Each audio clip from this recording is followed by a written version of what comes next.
Look at somebody and say, who's in your circle? Come on, look at him. Come on, look at him like you really mean. So who's in your circle? Yeah, yeah. You better be careful who's in that circle of yours. Because here's the reality. The person that's in your inner circle is the one that caused you to be who you are today. So how do you like you today? Your inner circle created that. And your inner circle can be family. Say family. Family. Say friends. Friends. And then it can also be business partners, or it can be brothers and sisters in Messiah, that kind of thing. But who's in your inner circle? And nobody else is no close, because some people, you didn't ask for them to be a part of your inner circle. You just born into it, family. But once you get to a certain place, you can make some decisions about who be close up on you.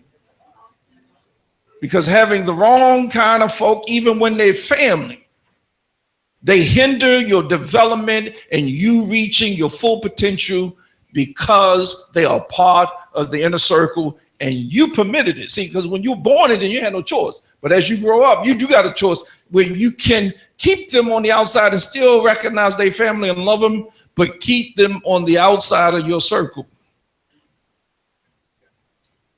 Hello, y'all. So as we're talking through this, I want you to think about who's in your inner circle. Because some people, you chose to be in your inner circle, like your wife and your husband. You chose that. You can't blame nobody for that. That's your choice. Huh? Some other people became a part of your inner circle you may not care for, and they're your kids. Guess what? You chose that. Well, I didn't choose that. Yes, every time you chose to lay down, you chose that. Hello? Hello? Then you got church family. You chose that too. Because you choose who you let to be a part of your inner circle. Because guess what? Everybody that's a part of church, you don't have to be close to. Because some folk are just in church. And you trying to be a part of the kingdom. And y'all can be sitting right next to each other. One of you is not in the kingdom, the other one just in church. Because kingdom people love obeying their Father in heaven. Church people just like coming to church and doing church stuff and just content and happy with church. But kingdom people, they love their Father in heaven, and they are only happy when they're pleasing their Father by doing what he commands. Not halfway doing, but all the way. Who's in your circle? Come on, say it again. Yeah, go turn around and look at somebody right behind, just touch them, say, who's in your circle? Yeah.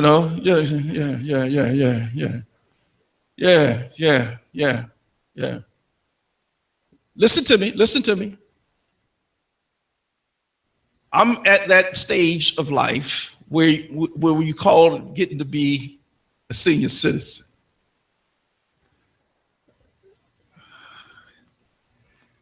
I'm glad to get here because there's only one requirement to get here. You got to live. And so I'm glad to be alive. I wish I could stay looking young all of my life and stay young all my life. But if I want to keep living, guess what, y'all? Whether you like it or not. But you can determine how you get old now. You do, because these young people today, call old people, these young folk today, man, they exercise, doing all sorts of kind of stuff until they're outliving the young people. The young people getting heart attacks at 25 and 21 and 35. And the old folks say, I ain't getting no heart attack. I'm going to take care of you. I'm going to eat right. I'm going to do this, do that. And they're getting to live to be 80, 90, 100 years old. And how government ain't happy with that one? I'm telling you, our government ain't happy because they knew, listen, y'all. Our government ain't happy because they meant for Social Security for y'all to die. By the time you got 60, By the time you got old enough to collect your Social Security, you're supposed to be dead, because most folk were dying in the early 60s. So now folk living to be 80 and 90. There was always something that lived to be, but most folk were dying early. Now they're living longer because they're choosing to eat right, do right. They choose to get off that pork. You know, all that greasy bacon. Yeah, they choose to change the way they think about food and taking care of their bodies. They choose to. And I choose to.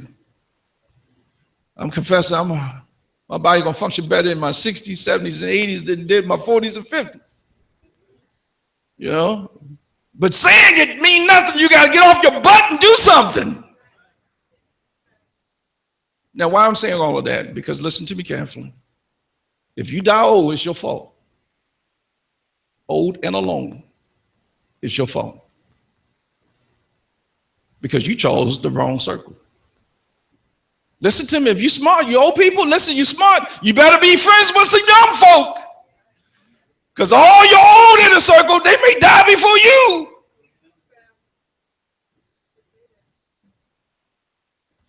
You need some young folk in your inner circle.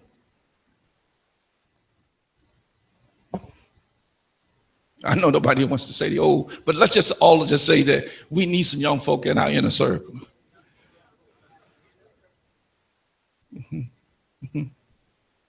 Yeah, we need some young folk in our inner circle. Come on. Can y'all be honest with yourself?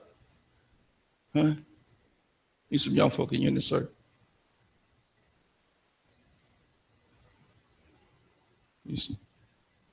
And you need to have some friends outside of your kids, because your kids may not be the ones taking care of you when you get up there. It may be somebody that's no kin to you and your family taking care of you.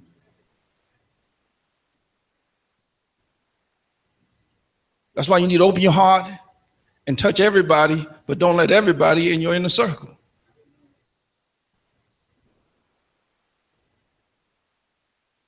One more time, look at somebody and say, who's in your inner circle? Now, Messiah had an inner circle, and guess who their names were? Peter, James, and John. If you've been reading your Bible, you automatically know who they are. You know who his inner circle is, you know, and one was, you know, very, very young and probably looked to Yeshua as like a father, and that was John. And our scripture reference is Mark the 14th chapter, verse 32 through 38, and the 9th chapter of Mark, verse 2. Your inner staff circle is to expand your leadership with the organization. And our scripture reference is Exodus 18, 19 through 24, Numbers 11, verse 17, Acts the 6th chapter, verse 1 through 4. You can only go as far as your inner staff circle leadership team. This is also true of your inner family or friend circle. As Moses lifted up his staff, which was the rod of God, to work miracles, as in Exodus the 14th chapter, verse 16 and 21, and then 26 and 31. Lift up your staff, release people, so miracles can begin. As Moses lifted up his staff, we have to release our staff. Because when Moses lifted up his staff, God began to work miracles with a stick. And sometimes our staff, the people, are like a stick. And the only way God can work a miracle, you got to lift them, release them. Now, here's the thing that we find. Sometimes folk don't want to be released, you know, because of their own inner image of themselves. But if Some have got it. Listen to me. If you listen to your leaders, if you got a good leader, if you listen to your parents, you got good parents, they got good insight. When they tell you you can do something, even when you don't feel like you can do it, you can do it. Because they don't see your natural, they see the inner ability that you don't see yet. And if you yield to that inability, it will release you into doing things beyond your natural capability.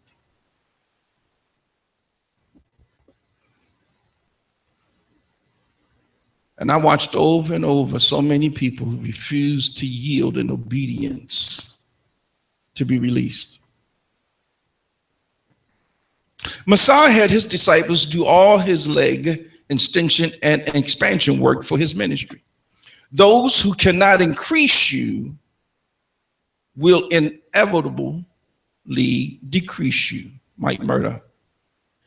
So Messiah chose people who could expand. Now watch this, y'all. Even when he was using his disciples to expand, they were human just like you and me. And boy, were they human like you and me.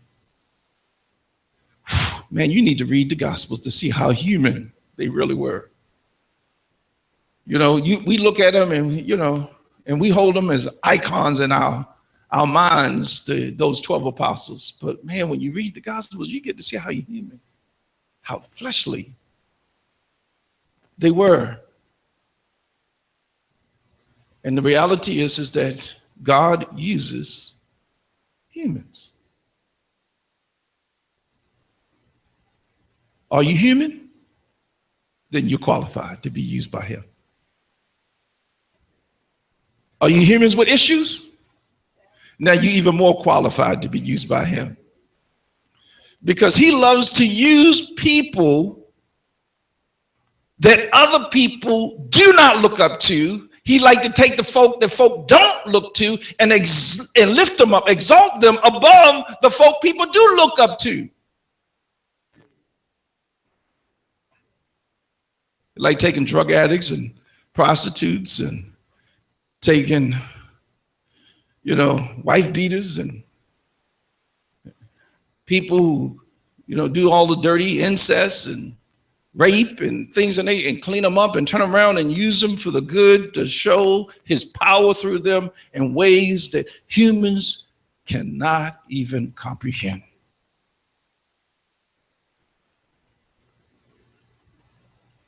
But he just don't use that. He take the educated. He'll take businessmen. He'll take any and use them for his glory. It does not matter how great the leader is. He can be pulled down by the weight, the low lid, and those that be keeping up with him, as you know what a lid is, of those around him who will not change. Just give it time. Proverbs 12:26 said, bad company corrupt good behavior, and righteous men, righteous leaders, righteous people must choose their friends wisely, lest the wicked lead them astray.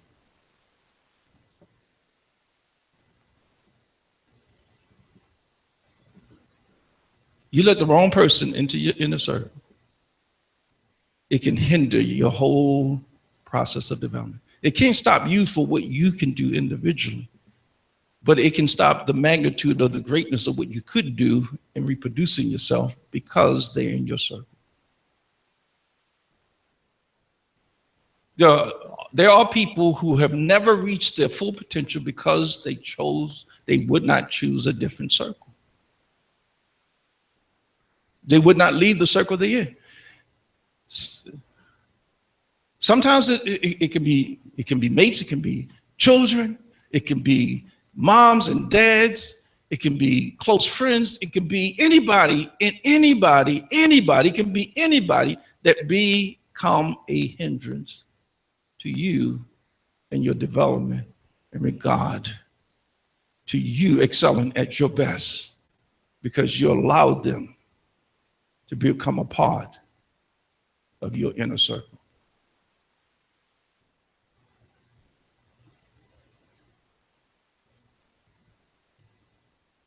Sometimes ministry, we can't move forward because of the wrong folk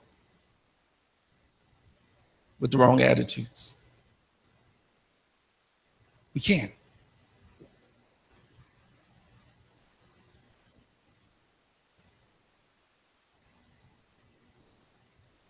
Because they're part of that circle.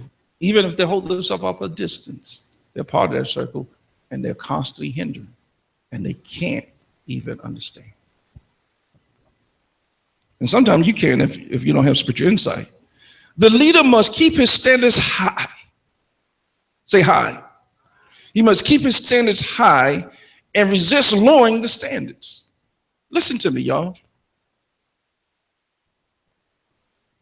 I'm probably one of the least qualified people to preach anything because we all screwed up with sin in our past and sometimes in our present.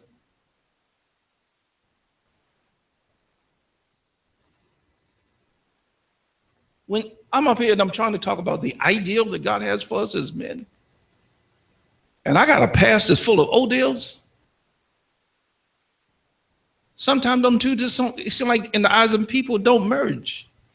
But here's the deal. We don't lower the standard. We don't lower the standard just because we humans. God's standard don't change just because you are human. God's standard doesn't change just because you're not living up to his standard. It stays the same. And here's the problem. We look at the standard of God and we look at another human, and then as we look at that other human or humans and seeing them not living up to the standard, and so we lower ourselves and think that is the standard. And we accept it as being norm when it's not. God's ideal never changes. People change, but his standard never changed. People change, but our Father in heaven never changed. He is the same yesterday, today, and forever. His standard doesn't change. He doesn't change. And we must rise to his standard no matter how we see ourselves.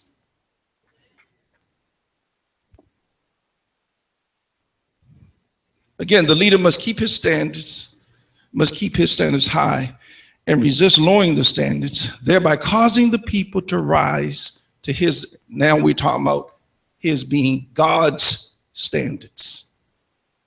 Because he ought not be holding to any other standards other than God's. Understand this. Your leadership team is only as strong as the weakest among you. Say weakest. Sometimes staff members, along with your congregation, hardly resembles you at all. Why? Ignorance. Say ignorance. Rebellion against the word, that means disobedience to the word. Create only a test for you to grow. And when you overcome the test, help them grow. Or the test has weakened you to the point there is no more standard in you. Now the congregation don't have to grow.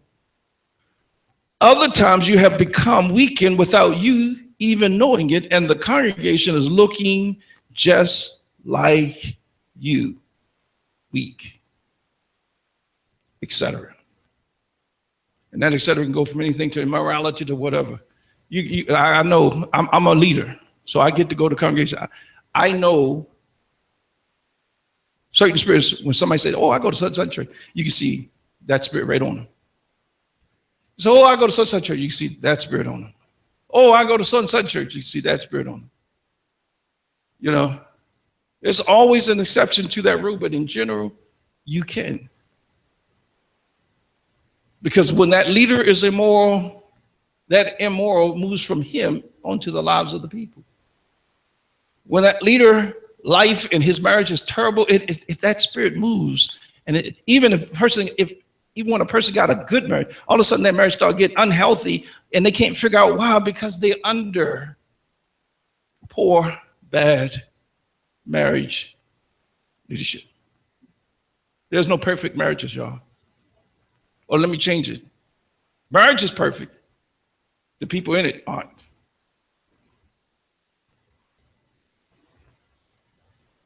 So we're not talking about perfection. We're talking about people to keep pushing and striving and committing to do what's right. But we got too many out here not trying to do right. And they're far more popular in the eyes of people than I or you.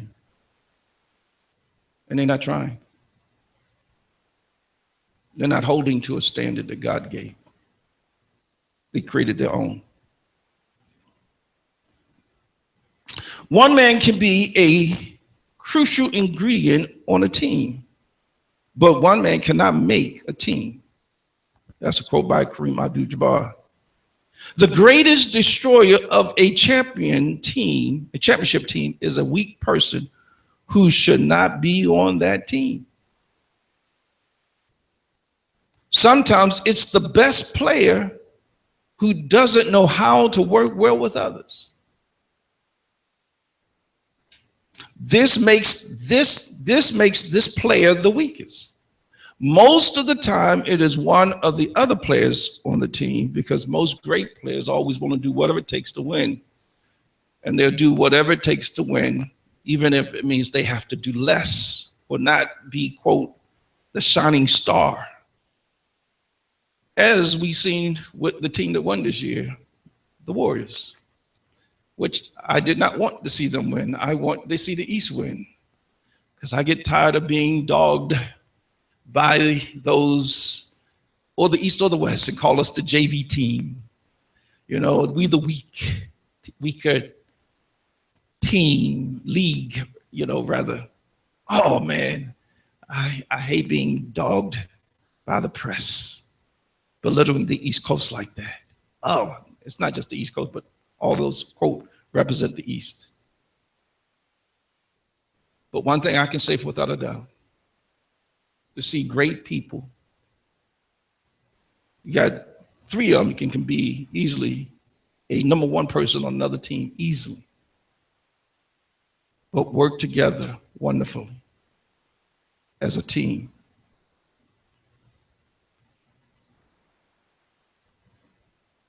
Then we see others that struggle because they don't know how to pass the ball. They hog the ball. And they hurt their team trying to be they score great, but they're hurting the team because we're not doing what's best for us. We're only doing what's best for me. When you're part of a congregation, you got to do what's best for us. When you're in a marriage, you got to do what's best for us. When you're in a family, you got to do what's best for us. When you're on a job, you got to do what's best for us. When you're in a community, you got to do what's best for us, not for me.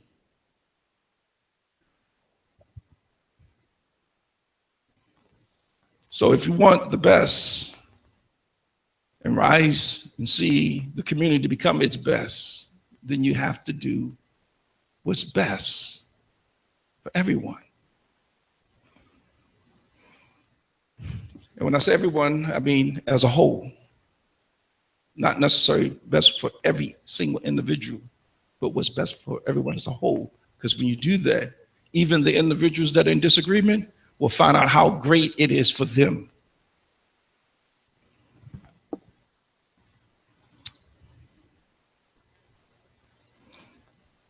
The first method of estimating the intelligence of a ruler is to look at the men, and also men here referring to also the female, the men and women he has around him. I can know exactly who you are by knowing who you deem your closest people. You don't have to tell me nothing about you. All I got to do is just know who you're hanging with, and I know who you are.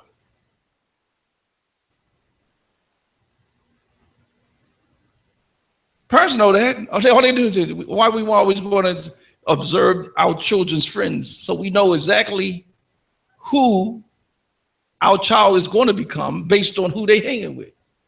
And when we don't like that, we're trying to discourage them from being a part of that friend's life. Think about this. People can respect you as their leader, but act like the weakest on your staff within your inner circle. Let me say it another way. You know, the children can respect you, mommy, but still act like daddy, because daddy is the weakest. You know, you want the house clean, and daddy don't pitch in help. He drop his shoes wherever he want, and drop his stuff and everything that nature, and you know, all that. And you trying to keep the house clean, and all of a sudden, you know, you keep on getting on the kids, and the kids get up, daddy, how come you don't make daddy do that?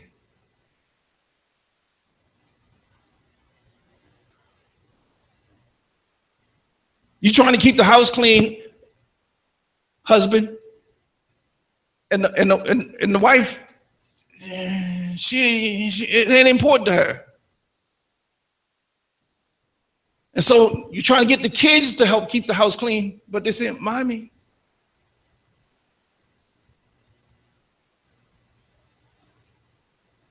Why? Because children migrate to the weakest among you. Wherever you strong at, they migrate to the other parent. Wherever they strong at, they migrate to you, where you the weakest at. Children generally do not migrate to the strength of the family, but to the weakness, because the weakness demands the least out of them. And members are no different. They migrate to the weakest in the midst of us. Why? Because it demands the least of them.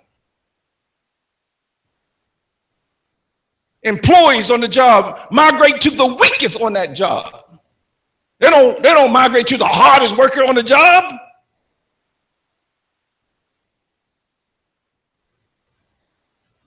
They migrate to the one that know how to look like they're working but not working.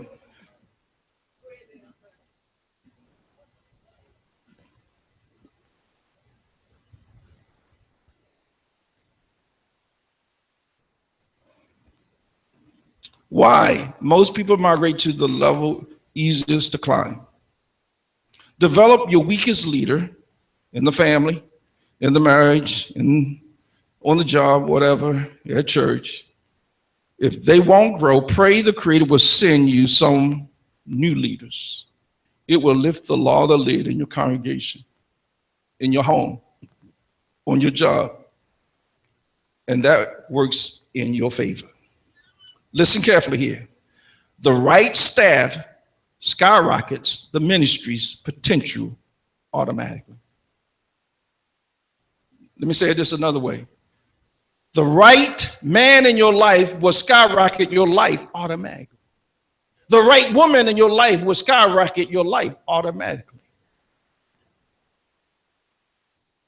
Those that are in business, when you put the right people in position, it will skyrocket your business automatically. You don't have to try to make it grow. It will automatically grow when you got the right people in the right place at the right time to fit all the right situations, and you're going to get the right results.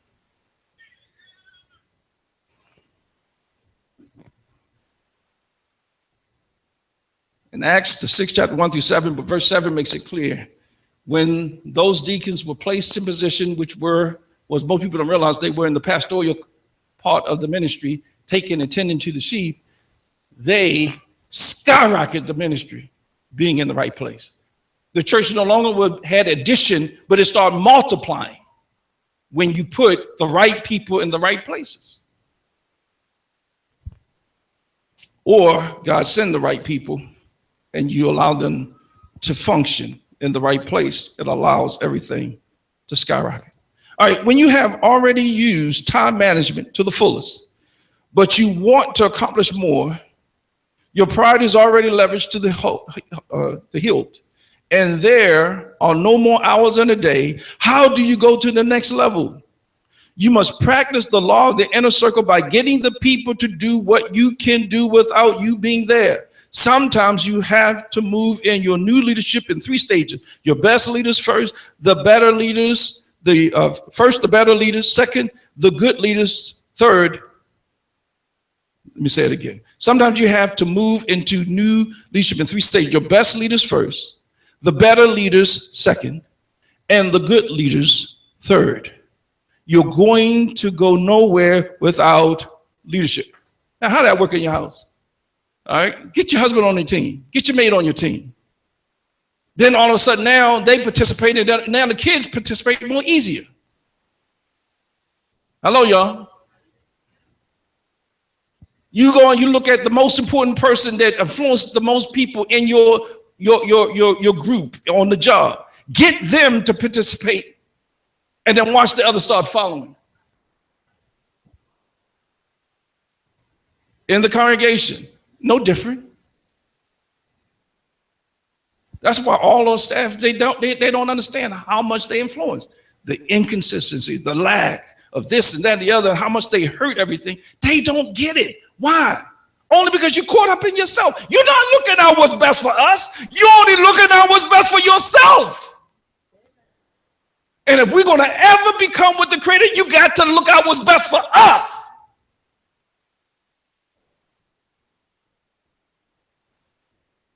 If you don't look and see what's best for us,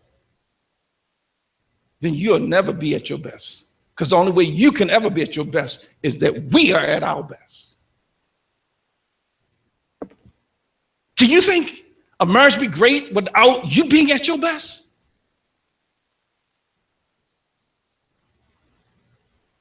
Can you think your job be at its best if you're not at your best?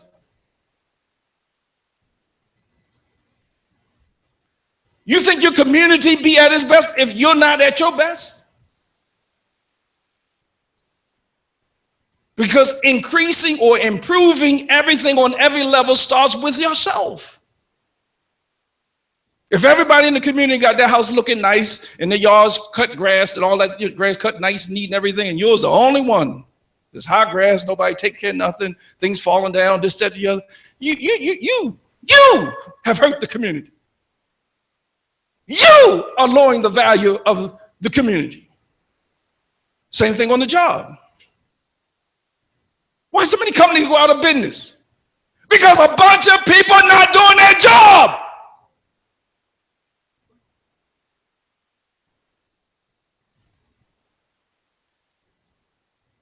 And church is nothing but a business. We're about the business of the good of the kingdom. And listen to me.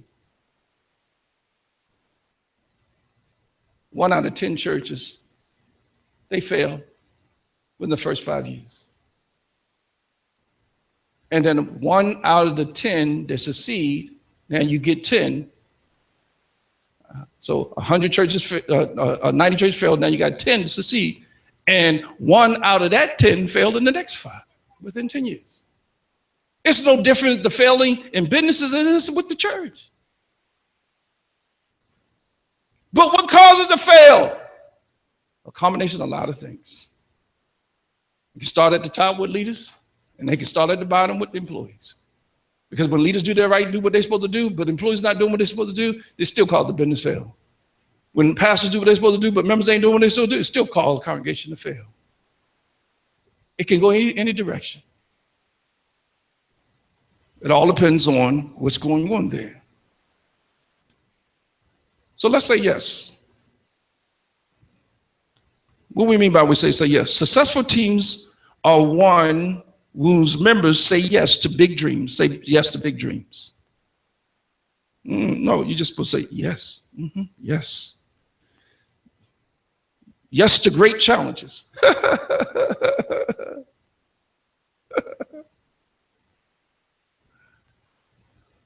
You ain't going nowhere until you learn how to say yes to the challenges. You really want to move forward? You really want to become something wonderful in the good of the kingdom? You got to say yes to great challenges. I didn't just say challenges, I say great ones. Can you say yes to great challenges? Because if you're going to do anything worthwhile, you are going to go through great challenges.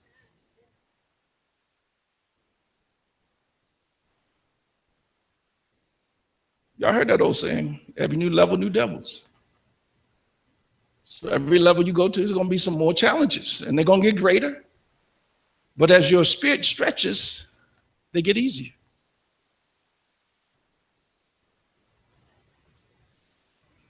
and to each other. Okay, now I'm going to say it again. Successful teams are one whose members say yes to big dreams, great challenges, and to each other. Are you saying yes to each other? If you and your teammates, your inner circle, that staff here at the congregation, can say yes to the following 10 questions, can you say this individually? You are well on your way to accomplishing your dream. You ready? 1, do you trust each other? You're not going to accomplish much if you don't trust one another. We cannot move forward and do great things until we learn to trust each other. And stop thinking everybody is lazy, everybody is stealing, everybody is this, everybody that, or whatever it is that we do. We cannot hold if we don't learn to trust. Something missing, it has to be a good reason. Think about that. Got to be a good reason. Let's find out that good reason. Don't think that automatically somebody stole something.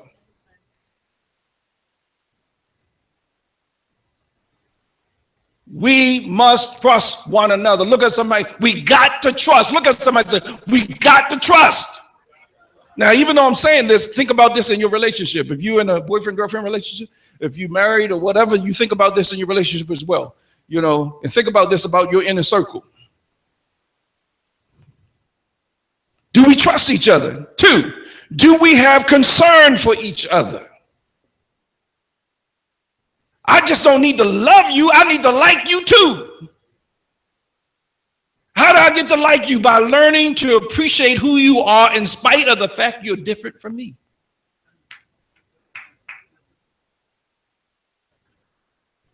I learned to like you even though you have skills that are different from me, and I like my skills, and I like folk with my skills, but your skills are not like my skills, but I learned to appreciate your skills in spite of the fact I like mine and those that are like mine.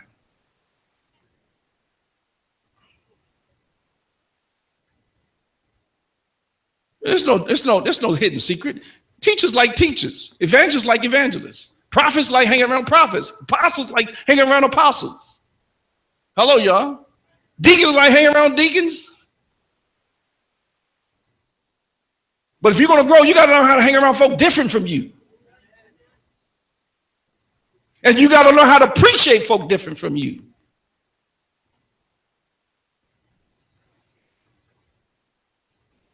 Old folk like hanging with old folk. Young people like hanging with old folk. No, young people like hanging with young folk. But I was one of those young people that like hanging with old folk. Because I want to know where I'm going. So I want to know. I want to talk to you. Hey, help me understand about this. Because listen, I don't want to make mistakes you made. I want to avoid the mistakes you made. Talk to me. I do that all the time with older people, even when it comes to health issues. Come on, talk to me. You know, you don't want to talk about you. How do you get the diabetes? Who did that? How do you get this? And what caused that stroke? What caused it? Because I want to do everything to make sure I don't go down that road.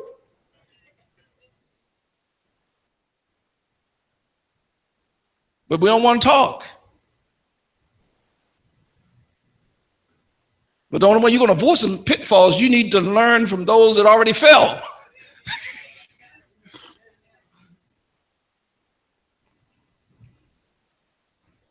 Do team members feel free to communicate openly? 4, do we understand our team goals? 5, do we have a commitment to those goals? 6, do we make good use of each member's abilities?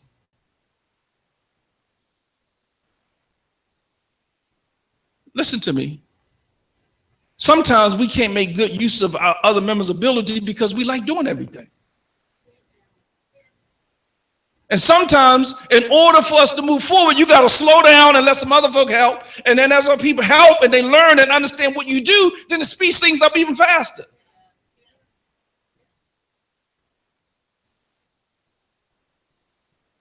So sometimes the greatest way to speed things up is to have to let it slow down so it can speed up.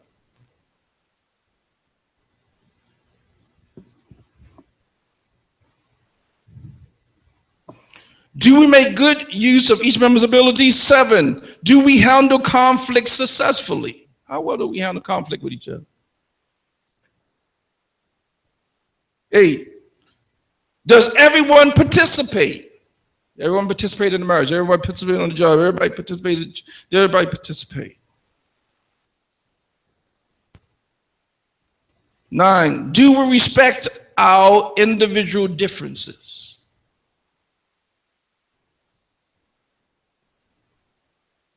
You know, one of the things that I love great is that I was born black. I do not know how it feels to be born white. I really don't. I don't know how it feels to be born Hispanic, Honduran, Chinese, anything. I know how it feels to be born black. And then on top of that, I don't know how it feels to be born black on the continent of Africa. But I surely know how I feel to be born black in America.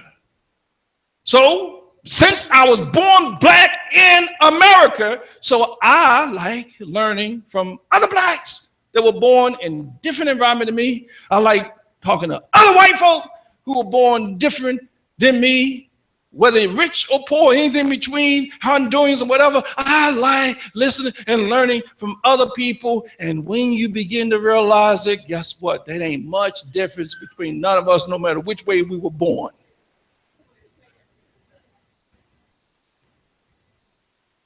And somehow you still feel like you got it so much worse than everybody else only because you're looking in the wrong way through the wrong glass. You're seeing through the wrong lens of life. Do you know being born in slavery? Do you know going through all the issues that actually made us better? Do you know it gave us an advantage than other folk?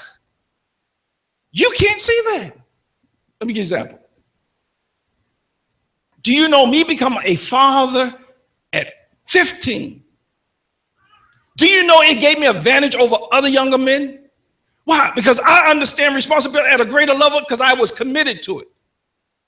And when you commit to taking responsibility, it forces you to grow in ways that you would not grow.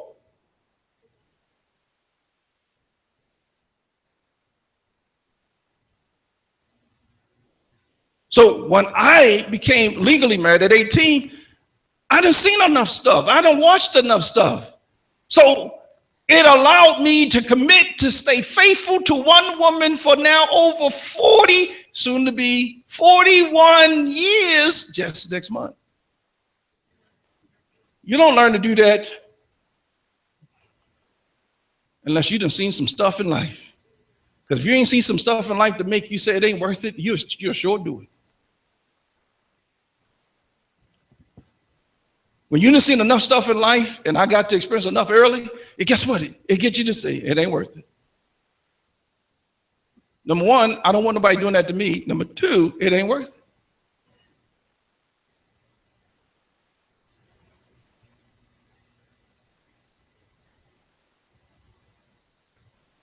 Are y'all listening to me?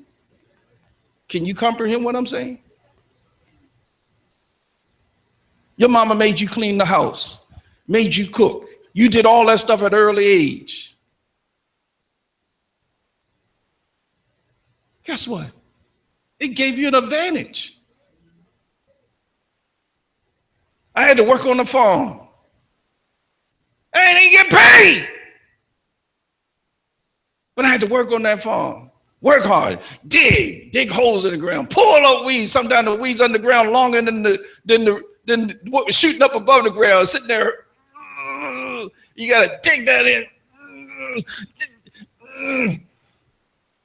You're sitting down there all day long, just picking, keep coming. And I was talking about, oh, my back hurt. And they telling me as a kid, you ain't got no back. You got bristles. I said, well, my bristles hurt.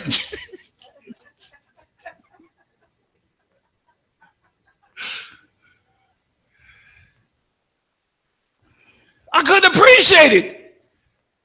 But all of that hard work set me up to be a better father to take work serious and to be faithful on a job. Because after doing that, there was nothing hard. Everything was easy to me. It gave me an advantage, and you couldn't see it.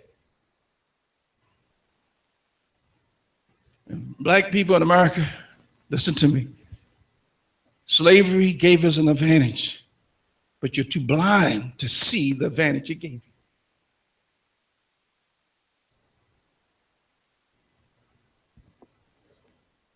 Do I want to go to slavery again? No, and to hell to the no.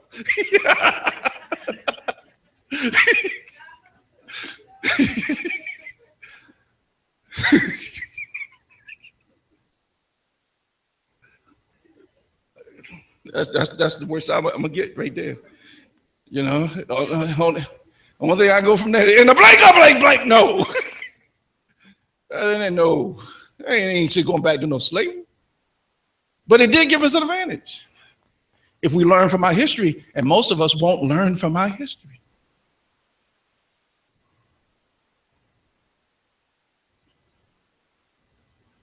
Learn from your history. Listen to me. Listen carefully. If there was no advantage to slavery, listen, God would never have allowed his people to keep going back into slavery.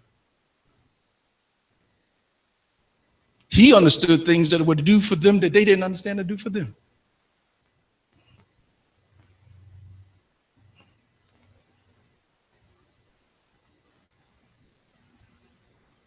We got something in here who was slave to drugs.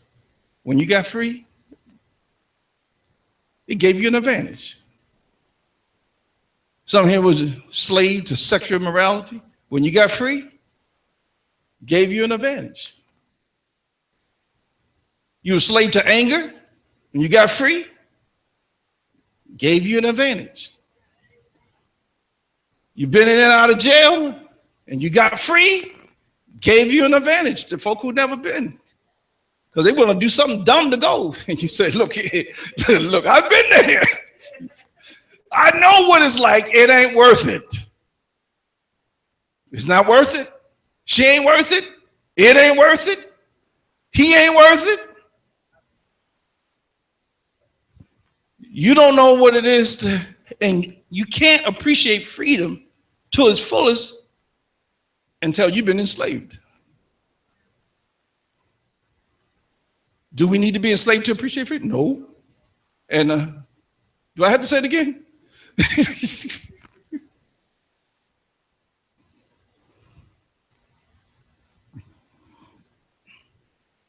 Do we like being members on this team? That's the last one. You missed number 6? Do we make good use of each member's abilities?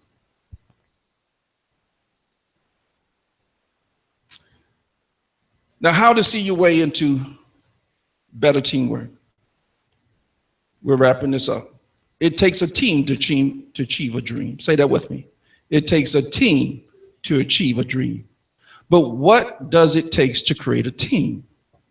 Commitment that inspires results, contributions that makes a difference, competence that raises the standards, communication that increases effectiveness, cooperation that creates harmony, chemistry that enhances personal connection, creativity that enlarges the team's potential, conflict management that reduces tensions rapidly, cohesiveness that allows change to be rapid, community that makes the journey fun.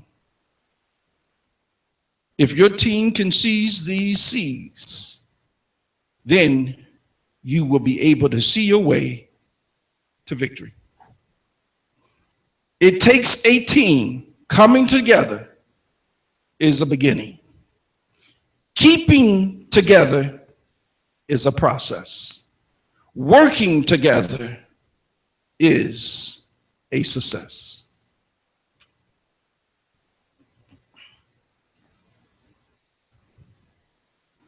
I pray we get this.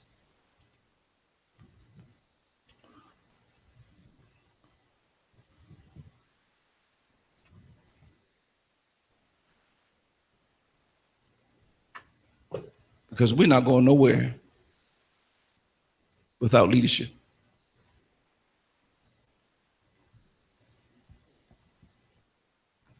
And if we were where we need to be, we can't stay here without leadership. Because if you don't maintain your leadership skills, you're dying. It's just like a marriage that it was dead 10 years early, but they only found out 20 years later. Because if listen to me, if a marriage is not moving forward, it's dying. I'll say it again. If a marriage is not moving forward, it's dying. I'll say it again. If a relationship is not moving forward, it's dying.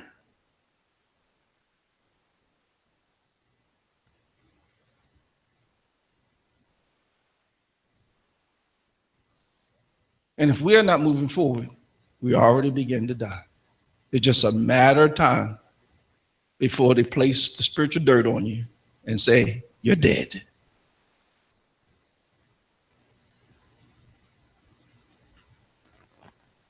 This is why we have to learn and understand and commit to leadership principles.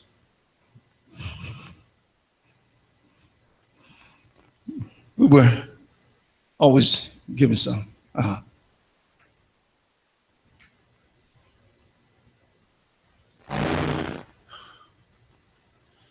got one last one. If someone didn't get one, that you can have a gift.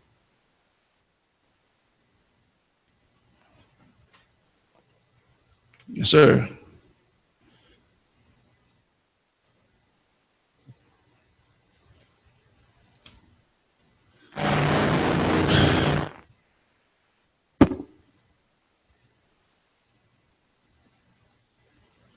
Not going anywhere. You're not, I'm not. And any mega congregation that loses leaders, it's already dead. It's just a matter of time before the spiritual dirt will be on it too. I done seen large churches close down as well as small ones. In my 40 years being in the body of Messiah plus, and my 30-some years in pastoring, that's why I'm very grateful for what the Almighty has done. No, I'm not where I want to be, but I sure am far ahead of a whole lot of other folk. And I am sure far behind a whole lot of folk. And I'm just grateful to not be at the end.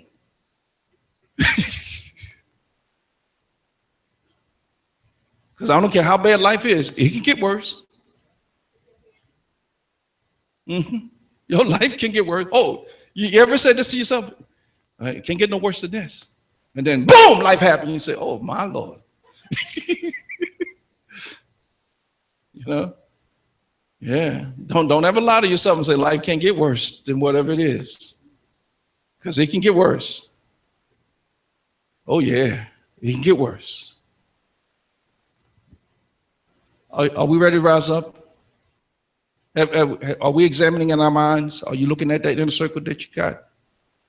You know, why is it difficult for you to move forward? Look at that inner circle you got. Why is it hard for you to commit to the things of God? Look at the inner circle that you're part of. Why is it hard for you to excel and succeed in terms of financial life? Look at the inner circle you are. Why is it so hard for you to grow spiritually? Look at that inner circle. Look at the folk that you're hanging with, the ones that are closest to you. Look at them. Stop ignoring it.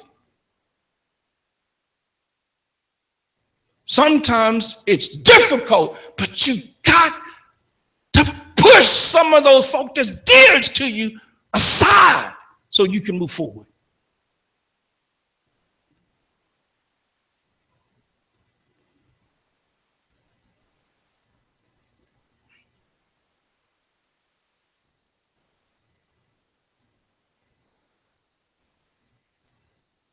Sometimes I know myself, it seems like he's always sent me to some of the most difficult people to deal with, some of the most difficult leaders to deal with. Man. And I say that with love and respect, because guess what? It teaches you things that you could never learn any other way. You know the hell you've been through? You know, whatever the hell was that you went through? You know, did you really learn some stuff? Could you have learned that in good times? Huh? Could you? It took that difficulty to teach you some stuff that you couldn't learn no other way. And so thus you become to appreciate the difficulties of life. 2 verses in the Bible that were very difficult for me. One was, in all things give thanks unto. And the other one, for all things give thanks. It was difficult for me to give thanks in, and it was difficult for me to give thanks for. But once you grow up, hindsight is always, or you know, they say hindsight always better than that foresight. Because after you get through and you start seeing what the Creator doing, you say, oh my God, Father, I thank you. Don't ever want to go through it again, but I thank you for what it taught me. I'm still working on the end. I'm still working on the end. You know, the thanking while you're still in it.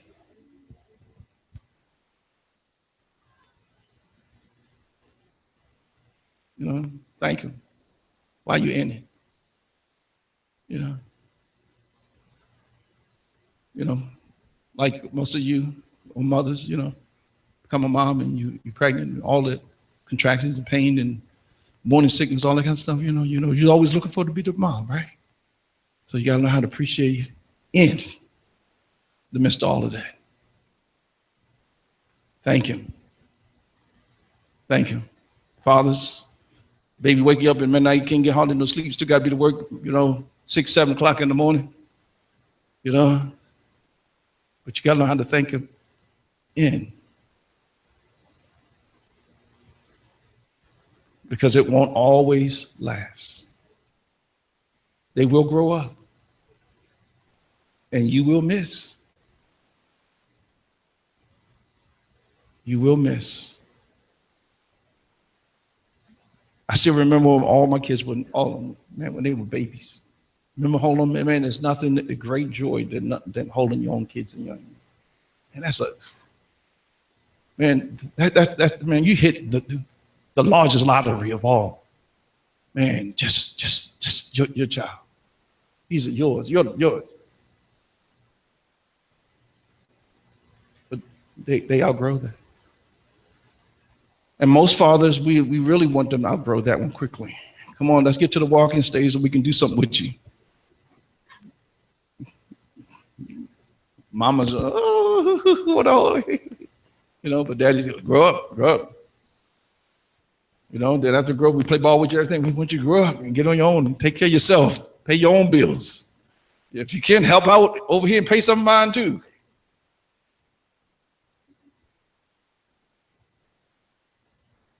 But you appreciate each stage. And when I look at each one, I can still see the day they were born. I can still see them babies. That's why I appreciate the grands. That's why I love holding them. I love holding them for a couple of reasons. Number one, I get to love on them. And number two, I get to give them back to them and say, this is your responsibility.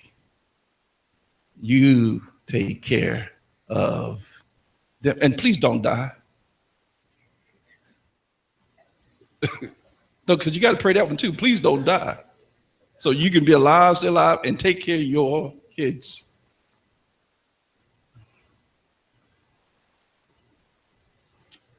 Are y'all listening? All right. So on that note, are you examining? Because I'm trying to give you an opportunity to examine that inner circle that you're part of. Because it's hurting you. Most of you, it's hurting you. That inner circle is hurting you. I know you love them. I know you really do. But they're hurting you. They're hurting you. And you got to wake up to that reality and change that circle. Because you'll never change until that circle changes. May the God, Yahweh our Elohim, may he give us the courage to change the inner circle that's in our lives. and to place in our circle people who are strong when we're weak and allow them to be a part of our inner circle. Those that are great at finances, if we're poor at it, great people with finances to be a part of the inner circle. If I'm immoral and I need morality, then I need them in my inner circle. I'm in a bad marriage and I need that marriage. I need a person that has a healthy, good, decent marriage. Not a perfect, just healthy. Them to be a part of my inner circle. If I need a job, I need folk that know how to get great jobs to be a part of my inner circle so I can learn how to get great jobs. The key is I need people in my life that are strong where I am weak. Give me the courage to change that circle. Give me the courage. Give me the strength. That inner strength that is needed to shift things in my life. I thank you for this, Father, concerning us. In the name of Yeshua. Amen. At this time, may we be sensitive to hear the voice of the Good Shepherd and obey his voice and what he would have us to give. Those that are listening and watching through YouTube, you can go to our website, leviwetministries.org or britministries.org, and you go there, and if the Spirit of the Lord has touched your heart and wanted to give something, you can do so. Those that are watching, like Brother Doug, Brother Mike, Brandon, and John, Barry, and a whole lot of other you, we say Happy Father's Day to you. And we thank you for being members and partners with us as well. But I just wanted to say hello to them real quickly. All right. On that note, Deacon Dominic will take over. May we hear and obey the voice of the Good Shepherd. Amen. Let's give Dr. Webb a great hand for that message. He was saying a lot of things today that really was hitting home, especially such a timely time as Father's Day. How many are ready to see your greatest version of you? Oh, y'all got a little quiet on that one. How many are ready to see the greatest version of yourself? Because that's the only thing that's going to allow you to see all that God has in store for us.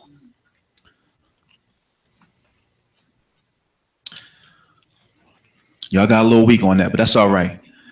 I'm ready to see the greatest that God